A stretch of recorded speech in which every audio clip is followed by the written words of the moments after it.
G'day, I'm Tim Thompson and I'm out in Sutton Grange at the moment in central Victoria having a look at a really impressive commercial fencing setup of Rob Densmore. Now Rob is a commercial fencing contractor, has been for over 20 years, and he services from the centre of Victoria right up into New South Wales. He's got a few tricks and he's made a few modifications to his gear to make his job super easy. Welcome to my new Fence Line Solutions series, Pros Tips, where I go and find the best fencing contractors and get ideas from them.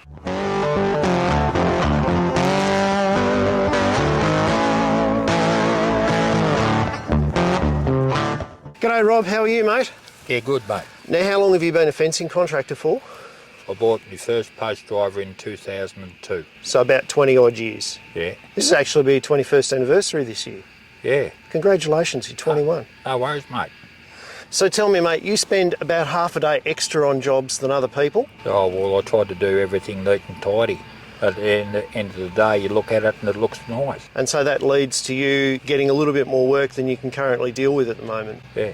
And you've got some really innovative ideas that have helped you keep fencing despite your rheumatoid arthritis, is that correct? Yeah, motorbike and spinners.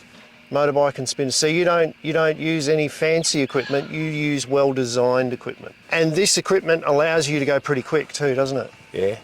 What's the quickest you put out a roll of sheep netting, mate? Well, I don't want to say too much, but the fastest one I ever did, I wanted to get out that night, was coil at 200 metres out in a minute and a half. And you've got a machine that allows you to load and unload that wire without breaking your back as well, haven't you? Because you do a lot of work on your own. Yeah. And you run a number of different post drivers, trucks and all sorts of equipment. Yeah.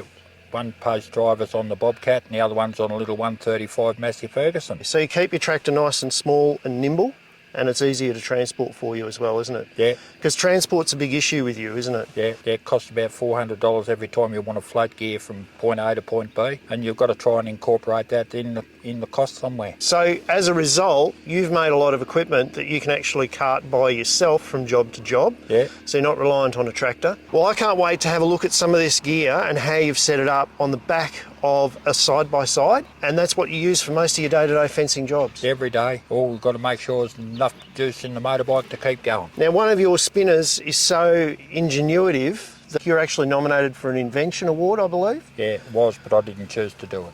Well, let's go and have a look at it, mate, and have a look at some of your inventiveness. No worries, Tim. All right, let's go over. It's over this way, isn't it? Yeah. Yeah, all right. So, Rob, this little setup on the side-by-side, you've got a series of trailers. Now, this is reminiscent to me of a gentleman that I did a video with probably about 12 months ago, Nev Koch, up in New South Wales. Very similar idea with slightly more sophisticated equipment.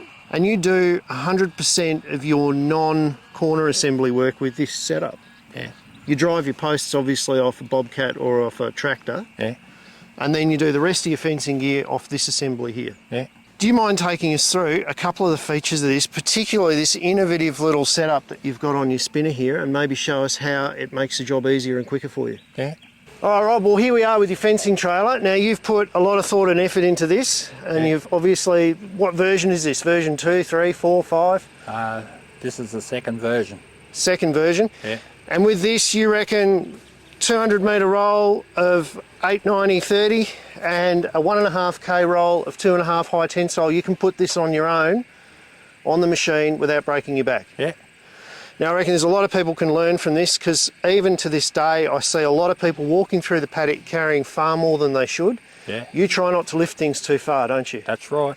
And it makes you healthier and it makes you faster, you reckon? Oh, I'd say so. All right, Rob, so this trailer, apparently the first thing you do is you load your plain wire first. Yeah. What do you want me to do to help, mate? Get on the wire and help us to load it. All right, no worries. So you want the wire over here? Yeah. Put the coil upside down, then we'll flip it and load it. Is that close enough? Yeah.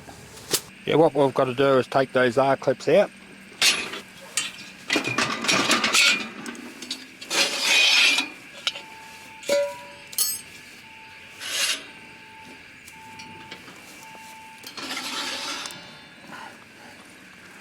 Then we come to the motorbike.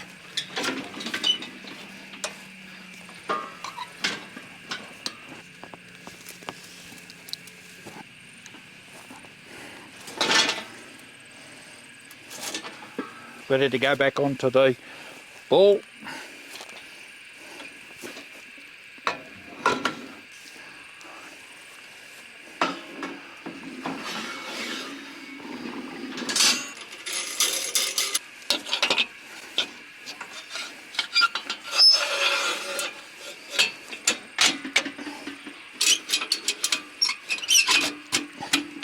That's the plain wire ready to go.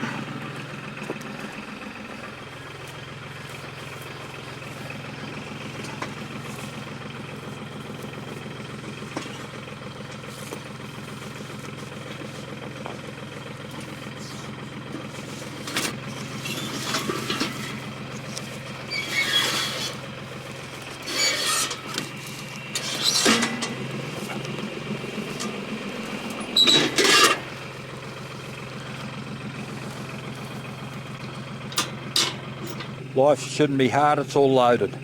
No one's commercially made one of these trailers before. It's amazing, isn't it, Rob? Yeah, And it makes your life so much easier. innovations, mate. There was a Mark 1 to this trailer as well, and it's just over here, isn't it? Yeah, that's Mark 1. Let's go and have a look at it. So you used to run sheet mesh out on this horizontally. I've built one similar that goes on the back of my ute, but not as clever as you, because once again, you can just load it on the ground and pull it down with the leverage of the drawbar. Yeah, Now you've converted this to run out 2 spindles of barb at one time, yes, and you reckon this is really easy to load as well? yeah, I'd say I jump on the drawbar and Yeah. you show me how it's done. no worries. All right, mate, so do you want to take us through how you load your barb safely and easily with this invention? Yeah, we'll take the pipe out of the top. Yep, so I've got to take the retaining bolt out. Yeah, pull the Another pipe good out. idea, have a retaining bolt in to hold your pipe. Then we lift it up like this. Yep, I see you got a Toyota handbrake holding it in place. Yeah, don't give too many secrets away. Okay, I'm sorry. Then we take the pipe out. to Take the thread it pipe through. out and thread it through the reels. Yeah, thread it through the reels.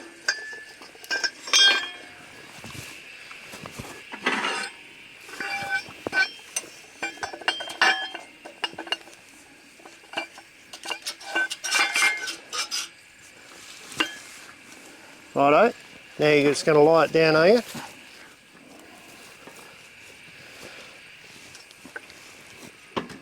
And I think I get the rest.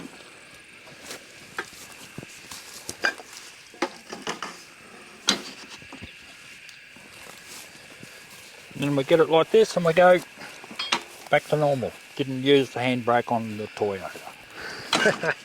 Well, mate, once again, 1 reel by itself, maybe 2 reels, definite no-no picking them up, but this way you're able to continue on working really quickly and you're not going to fatigue your back, are you? And you don't have to use any band-aids. That's even better. Yeah, mate. Don't you love barbed wire cuts? Yeah, mate. Well, Rob, this is an impressive setup for your side-by-side, and I suppose it lets you get access to paddocks when it's really wet, where you wouldn't want to normally take the ute either, would you? That's right.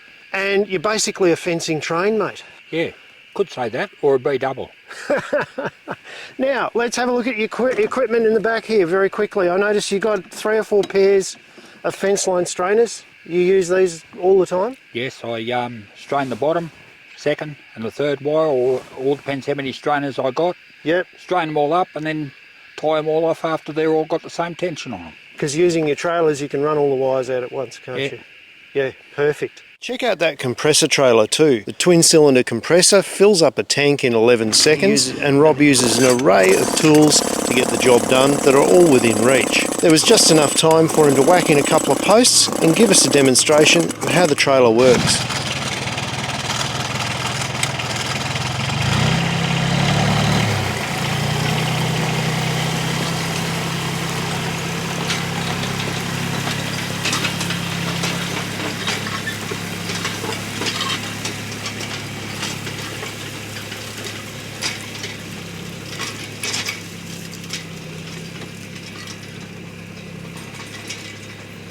Guys, if you like this kind of content, don't forget, hit the subscribe button, give it a thumbs up, and there's plenty more like this on timthompson.ag. Rob, it's always a pleasure being out in the paddock with you, mate, and I know it's torturous in front of the camera. Thank you very much for sharing your wisdom with us today. I'm grateful that you've come up, Tim. Thank you. Good on you guys. All right, we'll see you later, guys.